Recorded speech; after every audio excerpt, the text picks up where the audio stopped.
évidemment, il a une vue d'ensemble. Mais sa mission, c'est de faire veiller non seulement à vos apprentissages, mais à la qualité des relations dans le groupe. Puisque si les relations sont dégradées, l'apprentissage en souffre. Vous avez compris?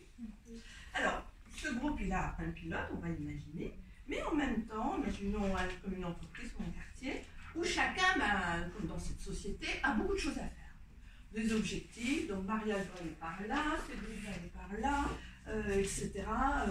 Chacun ayant des objectifs se déplace devant soi ou à droite, à gauche.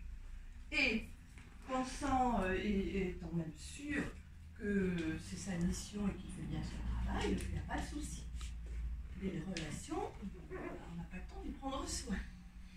Comme des fois, souvent. Alors allez-y, faites votre vie avec ce que vous avez dans la tête, l'objectif, etc.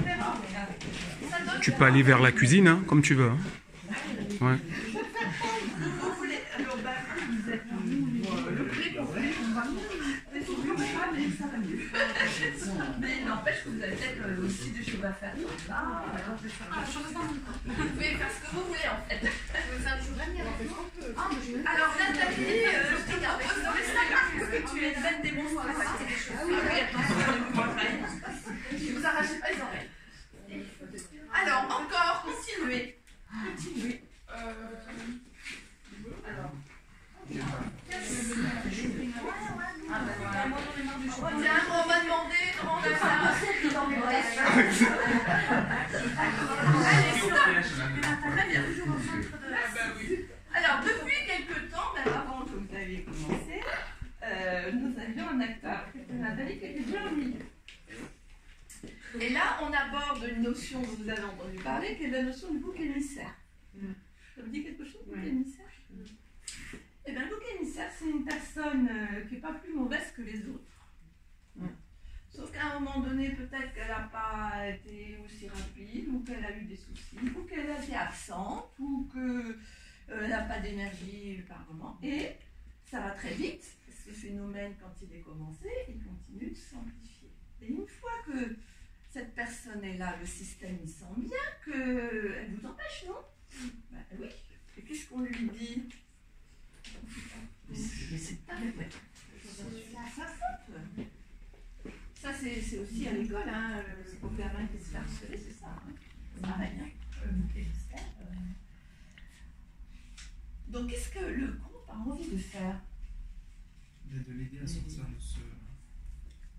Ça serait bien si c'est... Ou qu'elle parte, ou en tout cas qu'elle éliminer. De couper les liens. C'est juste un terme, c'est un jeu. Parce que, vous voyez, à cause d'elle, est-ce que la scène peut faire son travail? Est-ce que Gabriel se sent bien? Est-ce que Teddy, qui est encore tout proche, se sent bien? J'aime bien que ça impacte moins. Mais quand même, si tu veux transiter avec Maria, là, un obstacle. La victime émissaire, c'est l'ouvrage Le bouc émissaire, c'est l'ouvrage de René Girard. Alors, très bien étudié ce phénomène qui existe depuis les anciens temps, puisque le groupe, pour s'accorder la faveur des dieux, qu'est-ce qu'ils faisaient? Carrément, ils tuaient des gens. Hein. Oui, sacrifice. Et ils prenaient, voilà, après il y a eu les sorcières au Moyen-Âge qui n'étaient pas plus sorcières que les uns les autres, mais en éliminant le mauvais objet, en fait, le groupe était sauvé. Or, dans le présent actuel, ces phénomènes-là sont gravissimes s'il n'y a pas une lecture systémique de la chose, puisque les responsables ne décodent pas, n'intègrent pas toute la responsabilité du groupe, parce que tout le monde est responsable. Non seulement le responsable, mais tout le monde a joué. Les règles de l'entreprise ont favorisé, ont joué. Il n'y a pas de réunion pour démêler, pour parler. La réunion de partage et de vécu, c'est fondamental. Donc, Nathalie, elle peut tomber malade. Elle est quand même pas très bien, hein, là. Tout le monde lui fait la tête en plus. Elle peut faire des fautes professionnelles, et forcément, comment voulez-vous ne pas faire de fautes professionnelles? Et quand on est dans cet état, donc, au pire, avertissement, licenciement pour faute. Et au pire du pire, certains suicides. D'autant plus s'il se rajoute dans l'environnement autre chose. la solitude, etc. Donc, il ne faut jamais que ces personnes restent seules, c'est le propre des syndicats. Et si on peut arriver en médiation, donc il faut que vous sachiez à chaque fois lire ces phénomènes de conflit, de bouquets, etc., pas d'une manière simpliste, mais d'une manière systémique, comme on le fait. Donc on va imaginer que de toute façon elle a décidé de quitter la boîte, on lui fait une rupture conventionnelle, elle a la sagesse de quitter une boîte, une entreprise qui dysfonctionne à ce point-là. On va. D'accord? Bon, ça va mieux? Oui, mais ça. Alors, je te remets là quand même pour avoir quelqu'un qui tient les ficelles. Alors, ici, vous voyez ce qui se passe. Avec qui? Alors, il y en a qui, du coup, le fait qu'elles aient travaillé leur conflit, ça les a bien mis en relation, Élodie, chez leur. Vous voyez? Ah ben oui, ça c'est derrière. Donc elles ont gardé du coup un grand espace. Donc quoi, ça amène plein de choses, hein, de savoir traiter ces conflits. Donc, alors toi Marilène, Je suis très très... oui, tu te dis, je me retrouve drôlement loin, c'est sûr. Ça se protège, Marie. À nouveau, on est dans les sciences humaines, je vous le dis.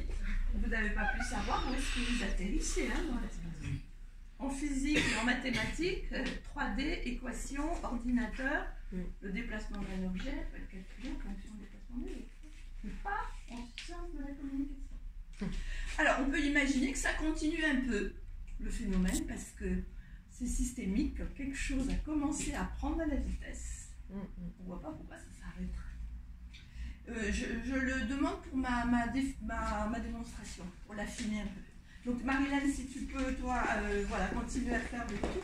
Alors vous voyez que souvent les acteurs